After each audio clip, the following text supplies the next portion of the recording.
L'UA se trouve empêtrée dans ces contradictions qui remettent en cause les principes même de son existence. Ainsi, entre conflits armés, crise sécuritaire et changements anticonditionnels de pouvoir, l'Afrique se cherche une voie de stabilité sur fond de divergences entre dirigeants et tiraillements avec les organisations régionales. Une situation qui n'a pas échappé au plan de la commission de l'UA, le Tchadien Moussa Faki Mahamad, qui, prenant la parole à l'occasion de l'ouverture des travaux de ce sommet, a dressé un tableau préoccupant de la situation en Afrique et exprimé ses inquiétudes face à l'affaissement de nos institutions de gouvernance régionales et continentales, qui compromet gravement leur avenir.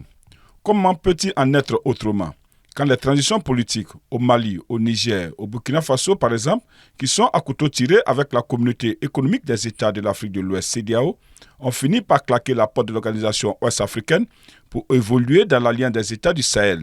Une situation hautement préjudiciable à la cohésion du bloc régional ouest-africain qui s'en trouve ainsi fragilisé et qui a d'autant plus de raisons d'inquiéter le président de la commission de l'UA que ce n'est un secret pour personne que l'organisation continentale tisse sa force des organisations régionales qui en sont les piliers. La crise au Sénégal, avec le report de la présidentielle.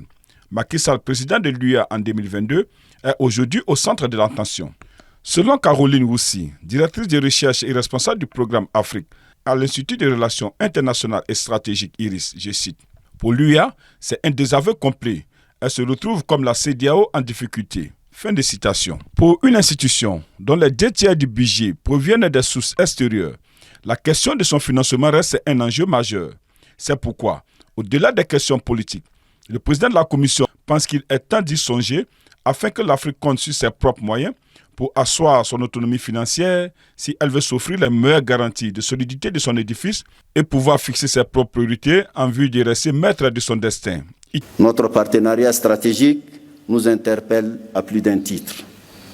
S'il est admis, au plan des principes que l'Afrique doit pour sa paix, sa sécurité et son développement durable, compter d'abord et avant tout sur ses propres forces, son propre génie, sa propre chaîne de solidarité, nul ne saurait dénier la pertinence, à ce stade de notre évolution, du besoin des partenariats mutuellement avantageux avec les autres. La question qui se pose à nous est double. Comment garder la main dans ces partenariats sans menacer les intérêts fondamentaux de nos États et de nos peuples? Les présidents africains vont également désigner un nouveau président en exercice de l'organisation. Selon plusieurs sources, c'est le président mauritanien Mohamed Ould Ghazouani qui va remplacer son homologue comorien Azalaï Assoumani.